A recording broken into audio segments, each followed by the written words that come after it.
Chers amis candidats, bonsoir. Nous voici encore là ce soir pour continuer avec ce que nous avions entamé la dernière fois. Et pour faire le briefing de ce que nous avions vu la fois passée, nous avions pu étudier les dérivés d'acides carboxyliques. Je dis bien les dérivés des acides carboxyliques. Au nombre de ces dérivés, nous avions pu identifier les esters, les chlorures d'acide, les anhydrides, les amides, et etc. Ce soir, nous allons nous appuyer sur autre famille de composés, à savoir les amines. Les amines. Quand on parle d'amines, ce sont des composés dont la formule brute est CnH2n plus 3n. La formule brute des amines, CnH2n plus 3n. Et comme les alcools, nous distinguons également trois classes d'amines. Nous avons les amines primaires. Les amines primaires.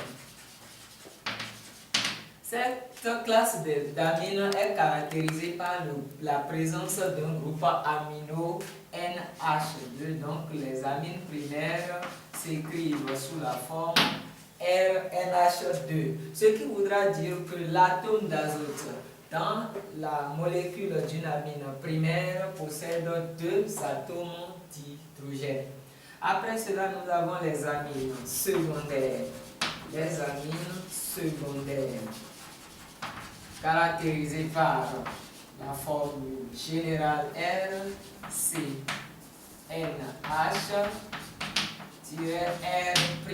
avec bien sûr R et R' différentes de H. Si jamais R ou bien R' est égal à H, nous allons retomber directement sur la formule des amines primaires. Donc voilà, dans la molécule d'amine secondaire, l'atome d'azote a un seul atome d'hydrogène. Et pour finir, la troisième classe des amines, nous avons les amines tertiaires. Les amines tertiaires. Cette classe d'amines, dans cette classe d'amines, l'azote ne possède aucun atome d'hydrogène. Aucun atome d'hydrogène. L'atome d'azote ne possède pas d'H. Alors, avant d'entrer dans la quintessence de cette famille de composés, nous allons d'abord nous approprier la nomenclature. Nommer une amine, nous avons plusieurs classes d'amines. Pour les amines primaires, le nom d'une amine primaire est donné par l'écriture alcane-amine. Alcane-amine. Donc je recherche d'abord la chaîne carbonée la plus longue, qui est le R, et puis j'écris le nom de l'alcane correspondant à la chaîne carbonée la plus longue. Je termine par la terminaison amine. À titre d'exemple, nous pouvons écrire le CH3NH2. CH3NH2. Dans cette molécule, nous avons un seul atome de carbone. Donc, l'alcane qui a un seul atome de carbone est le méthane. Donc, nous pourrons dire alors la méthane sans E bien sûr, parce que j'ai bien dit alcane-amine. Donc, et nous allons associer maintenant la terminaison amine. Ça fait alors méthanamine. On peut aussi dire méthylamine, donc c'est alcanamine ou alkylamine. Ça, c'est la nomenclature des amines primaires. Maintenant, pour aborder les amines secondaires, dans cette classe d'amines secondaires et tertiaires, nous constatons que nous avons d'autres groupes alkyles qui entourent l'atome d'azote. Donc, pour les amines secondaires, nous allons d'abord rechercher la chaîne carbonée la plus longue d'un côté et c'est lui qui va donner le nom de l'amine. Je donne à titre d'exemple le CH3, CH3, CH2, liaison NHCH3. Là, je constate que ce groupe est plus volumineux que ce dernier. Donc, dans cette molécule, le R est plus volumineux que le R'. Alors, pour nommer, là où le groupe est plus volumineux, c'est lui qui donnera alors, déterminera le nom de ma molécule, de mon amine. Alors là, je cherche d'abord la chaîne carbonée la plus longue, c'est la chaîne linéaire. Et donc, celui-ci serait considéré comme un substituant. Considéré comme un substituant. Alors, pour nommer, étant donné que celui-là est greffé sur l'atome d'azote, nous allons mettre d'abord la lettre N-. Le groupe alkyle greffé sur l'atome d'azote, c'est la méthyle, le CH3. Donc, ça fait N-alkyle. Maintenant, ce groupe, d'accord, c'est l'enchaînement carboné qui va déterminer le nom de notre molécule. Alors, lorsque nous numérotons, ça fait 1, 2, 3. Ce groupe comporte également un autre substituant qui est en position 2. Donc, ça fait N-alkyle, 2, méthyle, propane, amine. Donc, ça fait N-alkyle, pour dire liaison, N et alkyle, amine. Maintenant, la même chose avec les amines tertiaires. Pour une amine tertiaire, j'identifie entre les trois groupes R, R1 et R', le groupe le plus volumineux, lui va déterminer le nom. Maintenant, entre les deux autres groupes restants, je vais maintenant les ranger par ordre alphabétique. Donc, pour donner le nom, je dirai simplement N, R'. Si je me dis que le R' vient premièrement dans l'ordre alphabétique, NR'-N également, parce que R' et R1 sont greffés sur l'atome d'azote. Donc, N, R1, où je colle le nom maintenant, alkyle, amine, alkyle avec le groupe R. Donc voilà en général la formule brute des amines, les différentes classes d'amines et également la nomenclature de chaque classe d'amine. Maintenant, pour entrer dans le vif du sujet, nous allons voir encore les différentes propriétés caractéristiques des amines. Les différentes propriétés caractéristiques des amines. Vous me permettez de nettoyer ce que nous venons de faire pour dégager, autrement dit, avoir un peu de place.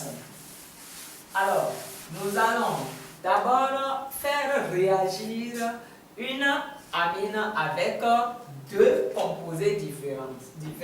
Premièrement, nous venons de faire la nomenclature. Je fais maintenant la réaction entre l'éthylamine, le C2H5NH2, avec l'eau. Et comme nous l'avions dit, on vous l'avait dit depuis la SA2, que azote sans plus c'est une base, azote avec plus c'est un acide.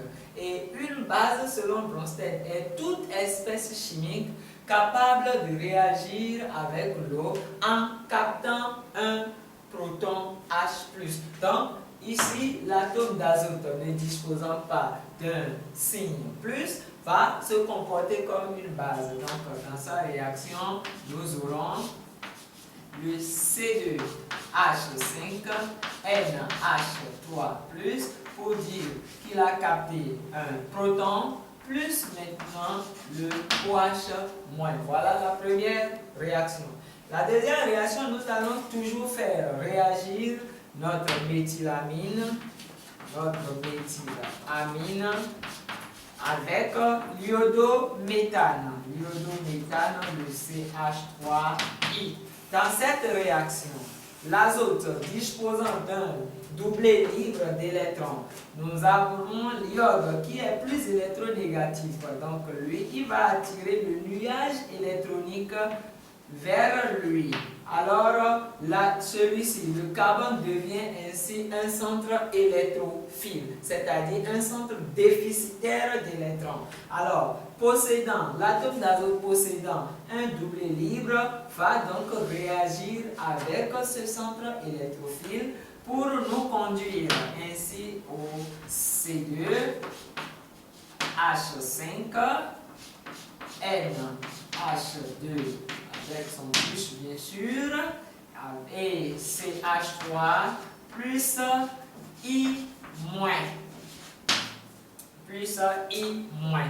Alors, avec ça là, nous devons en réalité utiliser 2 fois l'amine. 2 fois l'amine dans ces conditions, mais rassurez-vous, nous voulons voir les propriétés ou caractères, d'accord, des amines. Avec ceci, je peux m'arrêter là d'abord afin de pouvoir faire identifier quelques propriétés. Donc, nous voyons dans la première réaction que notre atome d'azote est allé capter un proton, H+, en solution.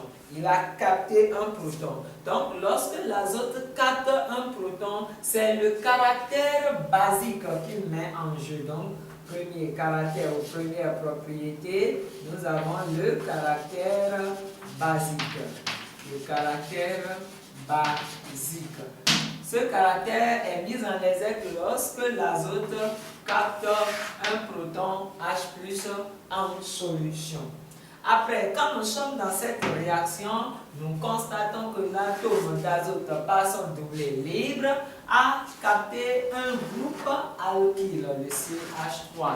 Là, il s'est comporté comme un centre nucléophile, c'est-à-dire riche en électrons. Alors, nous avons le caractère nucléophile.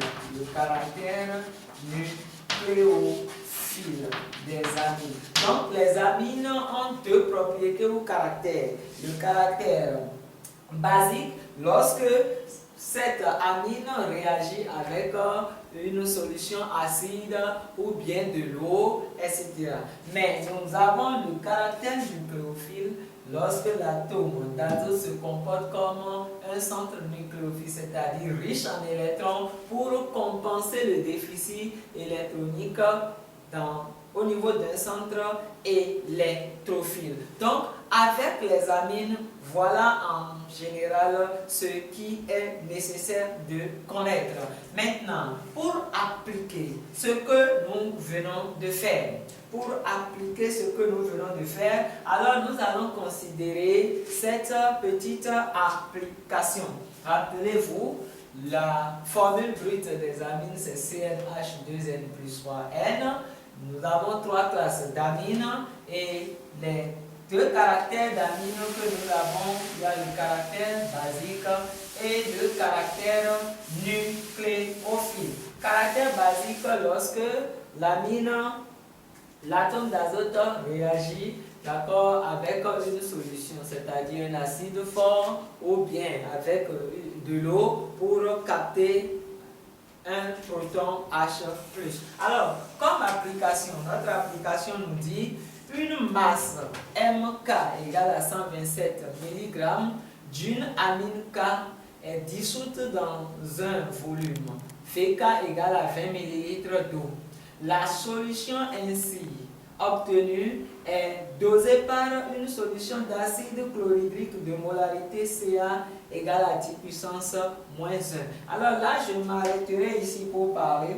Au lieu de dire de molarité Ca, on peut dire simplement avec une solution d'acide chlorhydrique décimolaire. Une solution est dite décimolaire lorsque sa concentration molaire est égale à 10 puissance moins 1. Une solution centimolaire, c'est une solution dont la concentration molaire est égale à 10 puissance moins 2. Donc millimolaire, c'est 10 puissance moins 3. Molaire, c'est que la concentration C égale à 1 mol par litre. Alors nous continuons avec notre application. Le volume d'acide versé pour atteindre l'équivalence acido-basique est VAE égale à 17,4 millilitres. Voilà, la première consigne maintenant nous dit déterminer la formule brute de K. K, rappelez-vous, c'est une amine. Nous sommes allés, d'accord, nous revenons un peu dans le support. Nous connaissons la masse d'amine. Nous avons également le volume d'amine. Alors, ce qui peut nous permettre de dire que nous pouvons maintenant trouver alors la formule brute de notre amine. Alors, pour le faire, nous allons travailler ici, tout comme si nous ne connaissons pas la masse. C'est-à-dire, nous irons d'abord déterminer la concentration molaire de la solution. Puisque d'aucuns pouvaient dire, comme nous connaissons la masse et le volume, donc le tout est joué. Non, le tout n'est pas joué, nous ne connaissons pas encore la concentration molaire de la solution. Alors, nous avons la concentration molaire de la solution qui a servi à doser et nous avons son volume également versé à l'équivalence. Alors, donc la première question nous dit de déterminer, donc je mets déterminant la formule brute de K. K c'est notre amine. Alors, nous avons les conditions, c'est-à-dire les données pour l'équivalence acido-basique. Alors donc nous dirons que à l'équivalence acido-basique,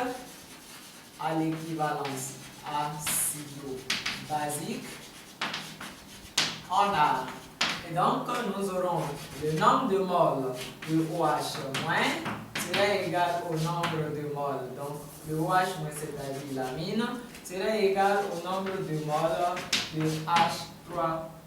H3O+. Alors le nombre de moles de OH moins ou bien de l'amine K, ça fait alors CKVK qui serait alors égal à CaVAE.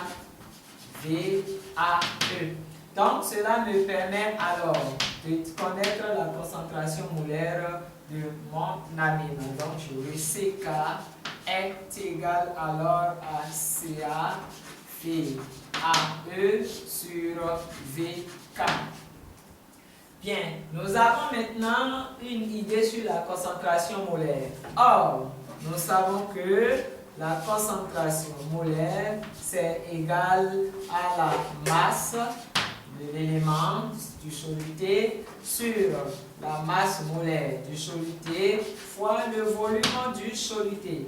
Nous avons une expression de CK ici, nous avons une deuxième expression de CK. Alors, nous pouvons maintenant égaler ces deux expressions, ce qui nous donne alors que MK sur grand MK est égal alors à CaVAE, puisqu'ils possèdent tous VK comme dénominateur, donc nous pouvons simplifier. Alors, notre grand problème, c'est de connaître la formule brute. Mais nous avions dit que la formule brute d'une amine est CnH2n plus 3n. Avec cela, nous pouvons donc calculer la masse molaire. Grand M de K serait alors égal à grand M de CnH2n plus 3n. Autrement dit, nous aurons grand M de K égale alors à 14n, puisque la masse molaire du C c'est 12, donc 12n plus 2n plus 3 plus 14, donc ça fait alors 14n plus 17. Alors, je pourrais, en m'amenant ici, j'aurai la masse de K est égale alors à 14n plus 17 fois CaVAE. Alors, pouvant tirer donc 14n plus 17 serait donc égal à MK sur CaVAE. Avec ça, j'aurai 14n égale à MK sur CaVAE moins 17. Facteur de MK sur CaVAE moins 17. Alors, aidez-moi à faire ce calcul. Oui, MK, c'est 127 mg. Nous devons ramener ça en grammes. VAE, 17,4 millilitres. Nous devons ramener cela en litres. Donc, ça nous donne, vos calculs nous donnent alors que N égale à 3,99. Donc, nous dirons que N est égal à 4, sensiblement. N égale à 4. Avec cela maintenant, nous connaissons désormais la formule brute de notre amine. Où K a pour formule C4H11N, puisque 2 fois 4, 8, plus 3, ça me donne alors 11. Nous connaissons maintenant la formule brute, donc la première question vient d'être élucidée. Alors, nous abordons la deuxième question. La deuxième question nous dit identifier K, sachant qu'elle réagit mol à mol. Alors les amis, mol à mol, le terme mol à mol nous renseigne sur quoi? Mol à mol, ça veut dire qu'une mol d'amine réagit avec une mol d'iodométhane. Alors, nous sommes en train de voir directement, de pouvoir identifier, tout comme tout à l'heure on était en train d'expliciter un peu le cours, que c'est une réaction c'est la propriété, d'accord, nucléophile des amines que nous sommes en train de constater là. Avec cela, on dit l'amine K réagit mol à mol. Une amine primaire réagit 3 fois avec un halogénoalcane pour conduire à un sel d'ion ammonium quaternaire. Une amine secondaire réagira donc 2 fois avec un halogénoalcane pour conduire à un sel d'ion ammonium quaternaire. Mais par contre, une amine tertiaire réagira alors une seule fois. Donc c'est là le terme mol à mol. Donc l'expression mol à mol est en train de nous amener à comprendre directement qu'il s'agit d'une amine tertiaire. Alors, les formules semi-développées possibles, les formules semi-développées qui peuvent exister pour notre amine K sont, je vais essayer de les écrire. Et chacun d'entre nous, nous allons pouvoir nous retrouver C4H11N. Alors, pour commencer à écrire les formules semi-développées, donnez-vous toujours un sens de travail. C'est-à-dire, premièrement, je vais rester dans la chaîne carbonée linéaire, pas de ramification. J'ai alors, donc je mets ici formule semi-développée, formule semi-développée, possible. Nous allons d'abord retrouver ces formules. Je dis donc premièrement les 4 atomes de carbone, nous allons les mettre de façon linéaire. Ça voudra dire que j'ai le premier C, donc CH3, CH2, CH2, CH2, NH2. Donc je parle des amines primaires. L'amine primaire est caractérisée par le groupe amino NH2 qui ne doit pas être lié à plus de 2 groupes alkyles. Donc là, alors pour nommer celui-ci, c'est donc nous avons 4 atomes de carbone, donc c'est le butanamine. Maintenant, j'ai 4 carbones dans la chaîne principale. Maintenant, je vais passer à une ramification pouvant conduire à 3 atomes de carbone dans la chaîne principale. Donc, j'aurai finalement CH3, CH, CH3, CH2 dans la chaîne carbonée à 3 carbones, NH2. Rappelez-vous, le groupe amino est toujours en position 1 dans cette condition. Donc, le nom de cette molécule, c'est le 2-méthylpropanamine. Propanamine. amine. Maintenant, nous ne pouvons plus baisser la chaîne carbonée principale à 2. Donc, je vais maintenant revenir sur la chaîne carbonée principale linéaire, mais cette fois-ci, le groupe amino NH2 serait en position 2. Ça me conduit donc à CH3, CH2, CHNH2, CH3, 1, 2, 3, 4. Nous avons encore les 4 carbones, mais cette fois-ci, ce qui fait la différence entre ce composé et celui-ci, c'est la position, d'accord, des groupes amino. Là, ça fait alors le butane toujours, mais l'amine est en position 2. Donc, butane 2 amine. Alors, pour ramifier quoi que ce soit, là encore, nous allons prendre ce carbone et le mettre ici. Ça nous donnera alors le CH3, C maintenant, CH3, NH2, CH3, ça fait 1, 2, 3, 4 carbones toujours. Mais cette fois-ci, le groupe amino est toujours en position 2. Ça me fait alors 2 méthyle propane 2 amine.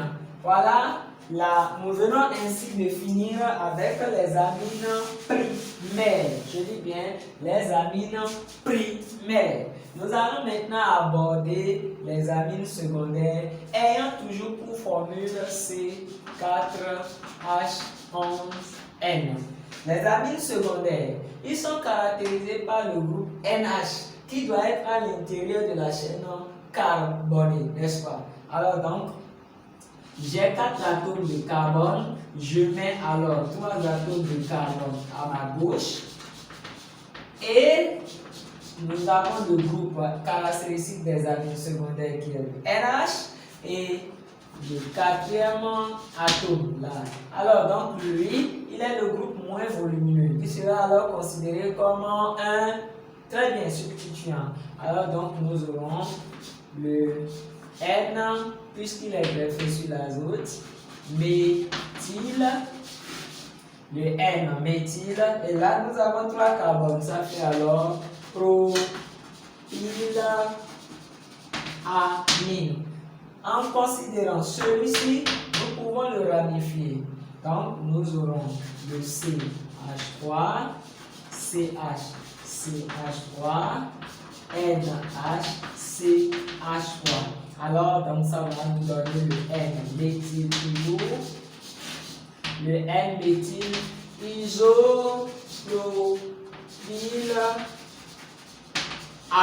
isopropylamine. Voilà, nous avons déjà 2 exemples d'amines secondaires.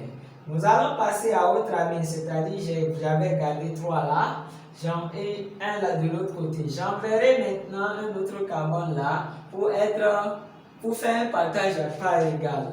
Alors nous aurons le CH3, CH2, NH, CH2, CH3. Nous constatons alors que c'est symétrique. Ce que j'ai à gauche de NH, c'est ce que j'ai à droite de NH. Donc, comme c'est symétrique, je n'ai pas besoin, alors il n'y a pas un groupe plus volumineux que l'autre. Donc, je n'ai pas besoin de mettre N. Je peux dire simplement diéthylamine. Je viens ainsi définir avec les amines secondaires. Puisque en déplaçant encore un autre carbone à ma droite, je retombe toujours dans le premier cas. Il nous reste maintenant les amines tertiaires. Les amines tertiaires sont caractérisées par le groupe N lié à 3 groupes alkyles. J'ai 4 carbones. Je mets alors 2 carbones là, ça fait CDH5, CH3, CH3. Donc si vous comptez bien, 5 hydrogènes plus 3, ça fait 8, plus 3, ça fait 11. Donc là, ça nous donne alors le N, diméthyle, puisqu'ils sont des substituants identiques, diméthyle et amine. Bravo. Alors donc, le terme mol à mol, comme nous a dit ici, nous renseigne alors sur l'amine à choisir. Et donc, choisissez alors. Très bien, alors donc c'est l'amine tertiaire, puisque la réaction se fait mol à mol. Donc, voici alors notre cas. Notre cas, alors, c'est le N,N diméthylamine. Alors, très bien, c'est compris. Nous pouvons donc aborder la troisième question, toujours dans le compte de notre application que nous avons pris sur les amines, qui nous dit ceci: identifier l'isomère H, donc de K, qui a un effet sur la lumière polarisée dont la chaîne carbonée est linéaire. Attention, effet sur la lumière polarisée. Effet. Donc, l'isomère H de K. Donc, voilà la formule. Voici les formules semi-développées possibles de tous les isomères de notre amine K de formule C4H11L. Maintenant, on dit l'isomère qui a un effet sur la lumière polarisée. Lorsqu'un composé a un effet sur la lumière polarisée, c'est que ce composé possède un atome de carbone asymétrique. Atome de carbone asymétrique, qu'est-ce que ça dit? Un carbone asymétrique, c'est un carbone tétraédrique, c'est-à-dire ça doit posséder 4 liaisons. Donc, nous aurons 2 liaisons dans le plan, une liaison en avant du plan et une liaison en arrière du plan. Il est symbolisé par ce symbole star au niveau du carbone. Donc le carbone doit être tétraédrique. Ça veut dire qu'un carbone à double liaison n'est pas un carbone, ne peut pas être un carbone asymétrique. Un carbone à triple liaison ne peut pas être également un carbone asymétrique. Lui là, CH1, il n'est pas asymétrique. Lui aussi CH1, il n'est pas asymétrique. NH2, d'abord il n'y a pas de carbone là, mais quand je prends ce carbone, j'ai 3 groupes méthyl autour de lui, donc lui aussi n'est pas un atome de carbone asymétrique. Alors, pour finir maintenant, nous sommes en train d'identifier le composé, d'accord, qui a un effet sur la lumière polarisée. Donc, notre H, c'est butane de amine. Voici ainsi résumé ce qui est nécessaire à connaître sur les amines. Donc, appliquez-vous. Vous pouvez donc vous inspirer de l'explication de ce cours pour faire le briefing, faire vos résumés sur les amines. Rappelez, formule brute CnH2n plus 3n, 3 classes d'amines, primaire, secondaire, tertiaire, 2 propriétés, à savoir la propriété nucléophile lorsque l'amine, l'atome d'azote se comporte comme un centre nucléophile, c'est-à-dire riche en électrons, pour réagir avec un centre électrophile déficitaire d'électrons. Nous avons également vu la nomenclature des amines et maintenant comment la réaction de dégradation des amines est effectuée, c'est-à-dire la réaction de Hofmann. Je vous remercie et très prochainement pour l'étude d'un autre groupe de composés et si possible en physique. Merci beaucoup.